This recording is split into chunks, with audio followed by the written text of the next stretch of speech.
Hello everyone, welcome back to conceptual classes. Last lecture में हम लोग लॉर्ड कैनिंग को डिटेल में देखे थे। इट्स इनसे रिलेटेड जितने भी इम्पोर्टेंट फैक्ट बन सकते हैं किसी ना किसी एग्जाम्स में, वो सारे हम लोग डिस्कस किए थे। आज जो है इनसे रिलेटेड पीवाईक्यू डिस्कस करेंगे। मतलब कि जो आप देखेंगे कि किसी ना किसी एग्जाम्स में वो क्वेश्चंस पूछे गए हैं और इन फ्यूचर थीम एनालिसिस भी करेंगे, सो दैट कि इन फ्यूचर अगर कोई क्वेश्चंस बनता है तो आप उसको इजीली हैंडल कर पाएँ। ठीक है?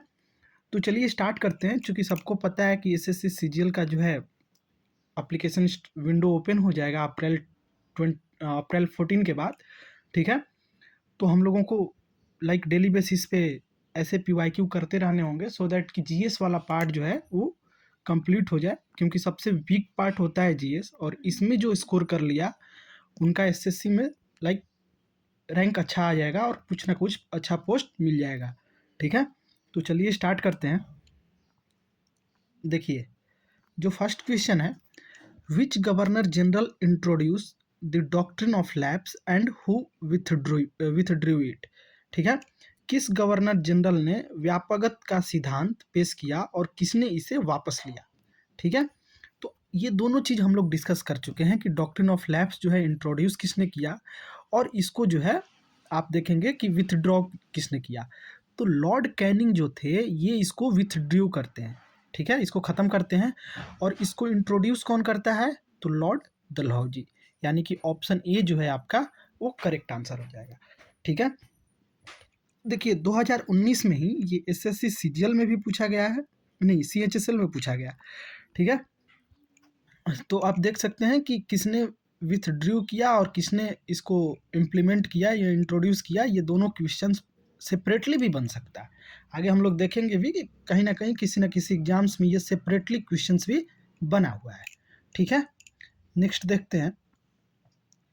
अगर आप नेक्स्ट क्वेश्चन की बात करें तो who became the last governor general and first viceroy of India during the rule of British crown. तो देखिए होता क्या है, 1858 में क्वीन प्रोक्लेमेशन आता है, जिसके बाद कंपनी रूल ख़त्म करके जो पावर होता है वो ब्रिटिश क्राउन में ट्रांसफ़र हो जाता है। ठीक है? तो ब्रिटिश क्राउन में जब आता है तो यहाँ से वाइसरॉय का कॉन्सेप्ट शुरू हो जाता है। ठीक है? इससे पहले क्या था? गवर्नर जनरल का कॉन्सेप्ट था। ठीक है? ये सारा कार्यक्रम जो भी हुआ ये किसके टाइम में हुआ? कैनिंग के टाइम में हुआ। तो कैनिंग जो थे वो क्या थे? लास्ट गवर्नर जनरल भी थे, लास्ट जीजी थे, और फर्स्ट वाइसरॉय भी थे। ठीक है? इतना क्लियर हो गया। तो इसका आंसर क्या हो जाएगा? Option number A, Lord Canning. ठीक है? नेक्स्ट क्वेश्चन पे चलते हैं। देखिए नेक्स्ट क्वेश्चन है, Lord Canning was the governor general of India from, option A है 1857 टू 1863। ठीक है? 1858 से 1862, 1856 से 62, और 55 से 61। तो इसका आंसर आप खुद से बताइए। तो ये हम लोग कल जब डिस्कस किए थे लास्ट लेक्चर में लॉर्ड कैनिंग को, तो उसमें जो बेसिक इन्फॉर्मेशन वाला सेक्शन था उसमें हम लोग इसको डिस्कस किए थे। इनका जो टेन्योर था वो 1856 से लेकर 1862 तक था। ठीक है? ध्यान रहेगा, ये आप ध्यान में रख सकते हैं। और इनके प्रीसीडर कौन थे, मतलब किसको इन्होंने प्रीसीड किया था? तो लॉर्ड डलहौजी को। और इनके सक्सीडर कौन थे? तो आप देखेंगे कि लॉर्ड इलिग्न जो थे, लॉर्ड इलिग्न, वो इनके सक्सेसर थे। ठीक है? नेक्स्ट क्वेश्चन पे चलते हैं। तो इसका कौन सा करेक्ट आंसर हो जाएगा? ऑप्शन नंबर सी, 56 से 62। नेक्स्ट क्वेश्चन देखते हैं, who became the last governor general and first viceroy of India during the British crown. Same question आ गया। देखिए आरआरबी, एनटीपीसी, सीबीटी 1 में ये क्वेश्चन पूछा गया है। तो अभी हम लोग डिस्कस किए थे कि लॉर्ड कैनिंग जो है लास्ट गवर्नर जनरल बनते हैं और साथ ही फर्स्ट वाइसरॉय भी बनते हैं। ठीक है? नेक्स्ट क्वेश्चन है, who was the governor general of India during revolt of 1857। तो जो कल के डिस्कशन में हम लोग इम्पॉर्टेंट इवेंट्स देखे थे लॉर्ड कैनिंग के टाइम, तो उसको एक बार देख लेते हैं यहाँ पे। तो इम्पॉर्टेंट इवेंट्स में पहला इवेंट्स क्या था? Revolt of 1857। 1857 की जो क्रांति हुई थी वो लॉर्ड कैनिंग के टाइम ही हुई थी। ठीक है, मेरठ से स्टार्ट हुआ कैसे, ये सब हम लोग देखेंगे। उसके बाद एक पॉइंट था कि इनको क्लीमेंसी कैलिंग बोला गया। क्यों बोला गया? क्योंकि ये जो लीनियंट पॉलिसी फॉलो करते थे, रिबेल्स जो सरेंडर करते थे उनके लिए, यानी कि अगर कोई रिबेल है, अगर वो सरेंडर कर रहा है तो उसके लिए इनकी जो लीनियंट पॉलिसी थी ना, उसको देखते हुए इनको जो है क्लीमेंसिंग कैनिंग बोला गया। ठीक है, उसके बाद आप देखेंगे कि गवर्नमेंट ऑफ इंडिया एक्ट आता है 1858 का। गवर्नमेंट ऑफ इंडिया एक्ट 1858, तो 1858 का जो गवर्नमेंट ऑफ इंडिया एक्ट आता है उसमें क्या होता है कि जो ईस्ट इंडिया कंपनी होता है उसके रूल को ख़त्म करके पावर जो है ब्रिटिश क्राउन में ट्रांसफ़र हो जाता है, और वहीं पे फर्स्ट वाइस रॉय बनते हैं लॉर्ड कैनिंग। ठीक है, उसके बाद तीसरा जो था वो था इंडियन काउंसिल एक्ट, जिसमें कि डिसेंट्रलाइजेशन की बात की जाती है। डिसेंट्रलाइजेशन एडमिनिस्ट्रेशन में मतलब प्रोविंस को भी पावर दिया गया। Indian council act 1861।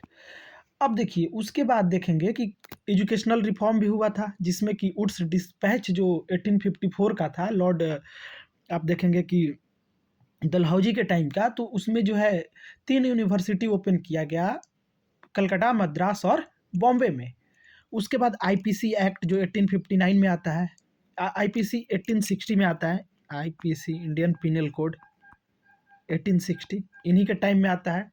तो कोडिफाई इसको लॉर्ड मैकेले जो है सॉरी लॉर्ड मैकेले जो है इसको ड्राफ्ट करते हैं, और इंट्रोड्यूस कौन करता है? लॉर्ड कैनिंग इंट्रोड्यूस करते हैं।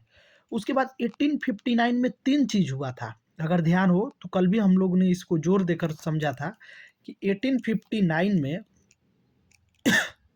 एक सेकेंड 1859 में 3 चीज़ हुआ, जिसमें से पहला जो था, अगर आपको ध्यान हो तो पोर्टफोलियो सिस्टम आया फर्स्ट बाय। पोर्टफोलियो सिस्टम यानी कि अलग अलग मंत्रालय बंटने लगे। ठीक है, पोर्टफोलियो सिस्टम के बाद जो है बंगाल रेंट एक्ट आता है, जिसमें कि जो वहाँ के पीजेंट्स थे उनके लिए एक रिमेडी के तौर पे लाया गया इस एक्ट को। ठीक है, उसके बाद डॉक्ट्रिन ऑफ लैप्स को भी 1859 में ही विथड्रू कर लिया जाता है। ठीक है, तो ये इतना इंपॉर्टेंट चीज़ थी जो आपको पता होनी चाहिए थी। तो रिवोल्ट ऑफ 1857 किसके टेन्यूर में हुआ था? Lord Canning. नेक्स्ट क्वेश्चन देखते हैं, which governor general abolished the doctrine of lapse? अभी देखें हम लोग 1859 में डॉक्ट्रिन ऑफ लैप्स को एबोलिश किया जाता है बाय लॉर्ड कैनिंग। ठीक है, ये देखिए यूपीएससी में पूछा गया है 2017 में, तो आप समझ सकते हैं कि ये टॉपिक कितना फेवरेट है गवर्नमेंट एग्जाम्स के लिए। अब देखिए नेक्स्ट क्वेश्चन है, which significant event took place during lord Canning tenure as governor general? तो अभी हम लोग देख लिए कि क्या क्या हुआ था लास्ट स्लाइड में। तो फर्स्ट एंग्लो अफगान वार नहीं, सेकेंड एंग्लो सिख वार नहीं, revolt of 1857 yes, third Anglo Burmese war. तो इसका करेक्ट आंसर हो जाएगा रिवोल्ट ऑफ 1857। ये आप देखेंगे कि 2016 यूपीएससी में ये भी क्वेश्चन पूछा जा चुका है। नेक्स्ट क्वेश्चन देखते हैं, during whose tenure was the IPC enacted? कब आया था? 1960 में, 1860 में, नॉट 1960, 1860 में आईपीसी आया था लॉर्ड कैनिंग के टाइम। ठीक है, और इसको ड्राफ्ट कौन किए थे? तो लॉर्ड मैकेले द्वारा ड्राफ्ट किया गया था, और इसको इंट्रोड्यूस जो है लॉर्ड कैनिंग किए थे। ठीक है, इतना ध्यान रखिएगा। ये आप देखेंगे कि यूपीएससी 2015 में पूछा जा चुका है। नेक्स्ट क्वेश्चन की बात कर लेते हैं, who was the governor general of India when the university of Calcutta, Bombay and Madras were establish in 1857? देखिए वुड्स डिस्पैच जो है डलहौजी जी के टाइम 1854 में जो लाया गया था, उसके तहत ये 3 यूनिवर्सिटी 1857 में ओपन किया गया। तो उस समय कौन थे गवर्नर जनरल? तो लॉर्ड कैनिंग। इनका टेन्यूर क्या था? 56 से 62। ये भी आप देखेंगे कि यूपीएससी 2018 में पूछा जा चुका है ये क्वेश्चन। नेक्स्ट क्वेश्चन देखते हैं, which governor general introduce the doctrine of lapse and who withdrew it? ये तो हम लोग देख चुके हैं, रिपीटेशन है। ये देखिए, a series is given with one term missing, choose the correct alternative from the given one that will complete the series. देखिए, आपको ये इसलिए लाया गया है, हालांकि इसका ऑप्शन नहीं है, लेकिन आपको ये सीक्वेंस बताना है कि जैसे देखिए हम लोग क्या देखे थे कि लॉर्ड कैनिंग जो थे, उनसे पहले डलहौजी जी थे, इनके बाद लॉर्ड इलिग्न थे। ठीक है, तो ये एक सीक्वेंस है, ये आप ध्यान में रख सकते हैं। आप जो है जाकर थोड़ा देखिएगा कि चार्ल्स कॉर्नवालिस से पहले कौन थे। ठीक है, ये बस एक इन्फॉर्मेशन के लिए एक क्वेश्चन ला दिया गया है, क्योंकि ऐसे क्वेश्चंस बन सकते हैं। ठीक है, तो चलिए आज जो है यहीं पे सेशन को समाप्त करते हैं।